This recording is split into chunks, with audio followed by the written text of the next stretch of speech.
Welcome to the Coalition of Schools Educating Mindfully. This is our mindfulness-based SEL micro-credential program. This is a foundational learning module with me, Khayree Bey. Today we're going to cover a subject matter that I'm very passionate about, and that's equity-based, trauma-informed, culturally responsive MBSL.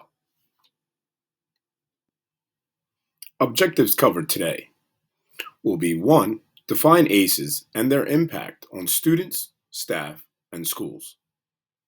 Next, identify barriers that hinder the healing environment that all students deserve. 3. Identify and begin to incorporate initiatives that assist in dismantling these barriers. And objective 4, best practices that are equity-based, trauma-informed, and culturally responsive. All right, so we're going to first cover ACEs. ACE stands for Adverse Childhood Experiences. These experiences include traumatic events that happened before the age of 18. These events could be a parent who's addicted to drugs, maybe a parent that was incarcerated, or living with a parent with mental health issues. It also includes domestic violence and divorce.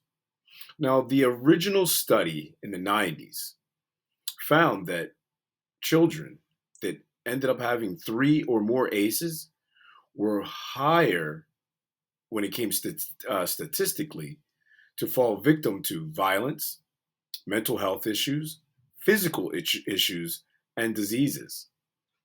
One of the things that we've come to figure out since this study is there is a way to mitigate the effects of having 3 or more ACEs. And that's having a positive serve and return agent to help children get through those traumatic moments. And as you can see, many of our students, that's what school is for them. So during the pandemic, a lot of our children who already had high ACEs, this kind of added more to their plate.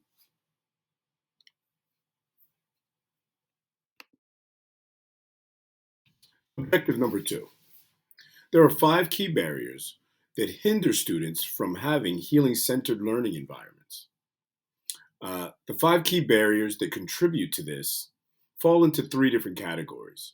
One being systemic, the other being institutional, and lastly, individual. The first one that we're going to cover is poverty.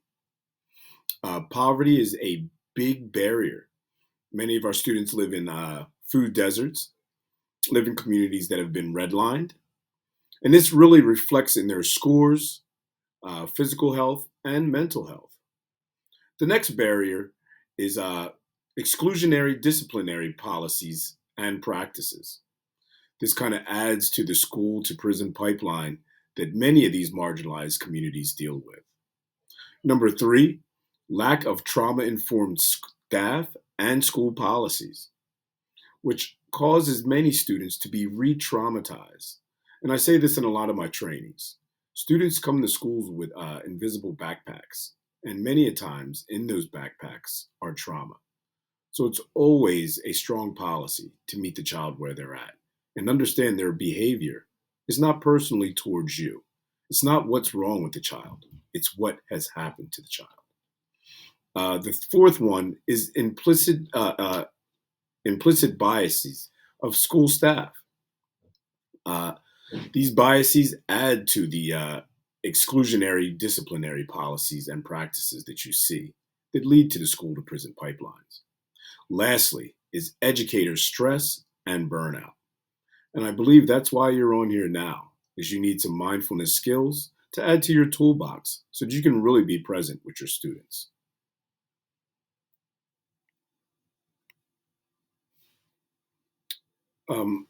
Objective number 3. We're going to identify and kind of give you some idea of what needs to be incorporated so that we can begin to dismantle some of these barriers. First, let me say, there is no single solution to these problems, but these 5 initiatives have shown promise in assisting in tearing down and dismantling these barriers that hold our students back. So, the first one, school racial and socioeconomic integration. When you put different social classes and races in proximity to each other, they both thrive from the experiences that they gain. And it allows some of the marginalized communities to get extra resources. And it also allows the affluent students that come from these affluent families and communities the opportunity to build that empathy muscle and also be a part of the solution and not a part of the problem. Second, restorative justice practices in school discipline. This allows for a lot of these students that get labeled and then spend large amounts of time outside of the classroom or outside of the school to gain access to that high education. Thirdly, trauma-informed systems and trauma-specific interventions. We just don't want to lay the umbrella of trauma-informed all the way over and not deal with the intersectionality of the issues that our students come with. And they're not all the same. Next, culturally competent and equity literate teachers, staff, district members, DOE members, and also school board members. If they are not culturally competent, they may be doing more harm. And when I say may, I'm saying that very lightly. It has been shown over the years how toxic some of the behavior of our teachers, staff, district heads have been towards the well-being of our students. Lastly, one of the other initiatives that definitely help out is an SEL and mindfulness approach. With the teacher burnout, with kids being re-traumatized when they come through those doors, SEL plays a big role, and mindfulness also, in healing some of the past wounds and giving students, staff, and community an opportunity to grow.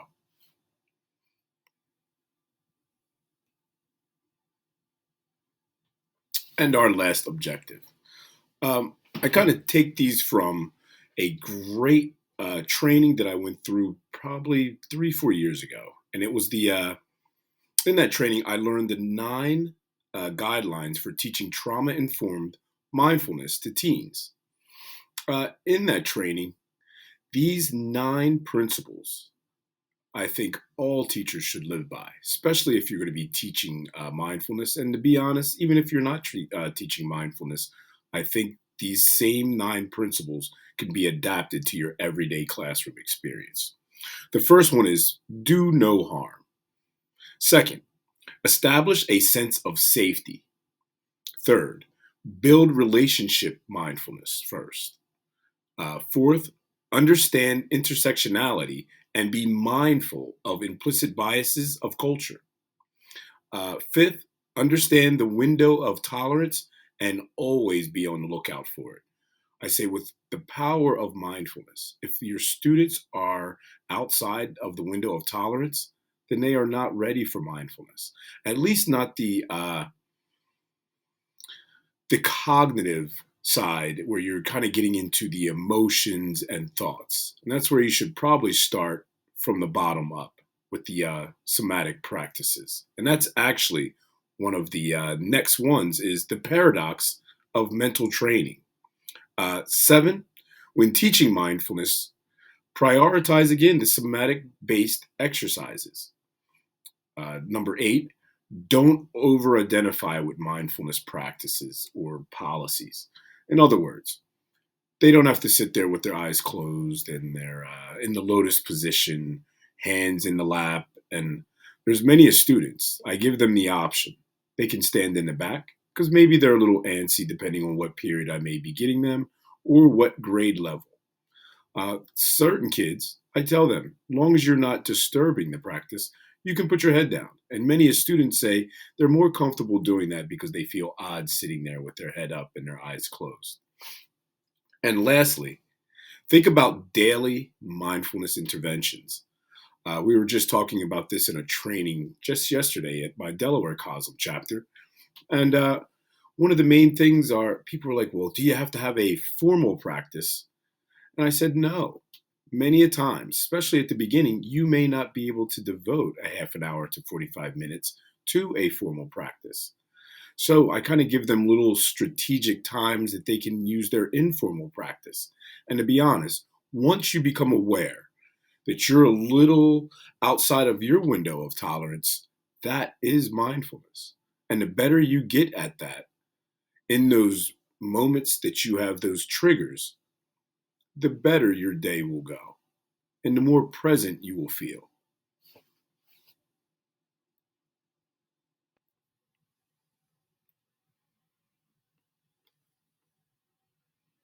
Next, we're going to get into the practice.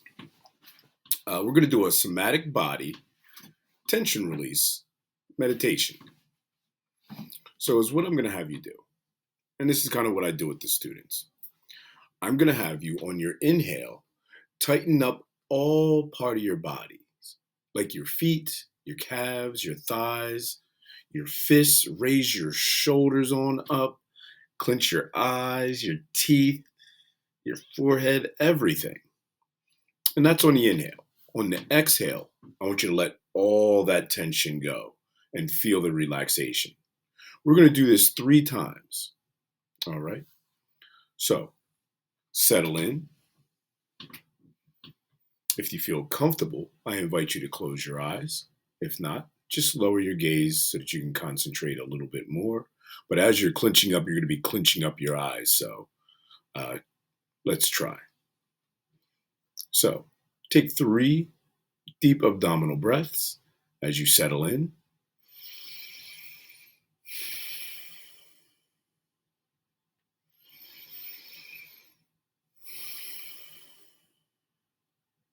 And on the third one, I want you to tense on up.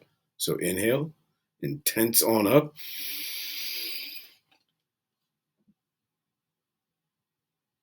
And exhale and release. Feeling that sensation of relaxation.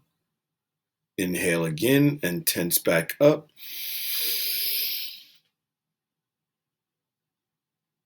Exhale, letting your breath go, letting that tension go, feeling that deep relaxation.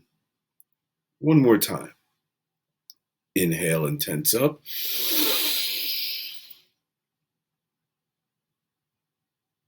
And exhale, letting all that tension go.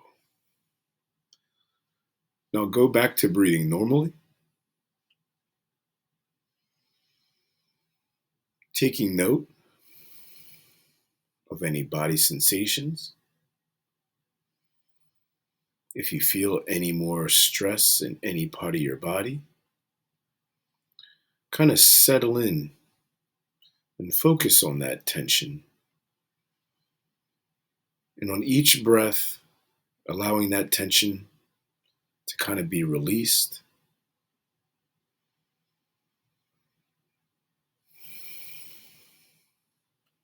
Maybe sitting up a little bit straighter, aligning your head, neck, and spine.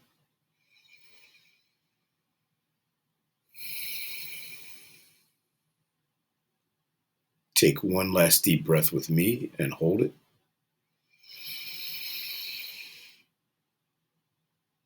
And sigh it out.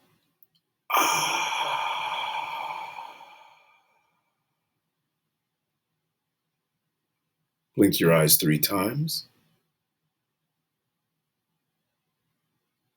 Opening your eyes back to this moment.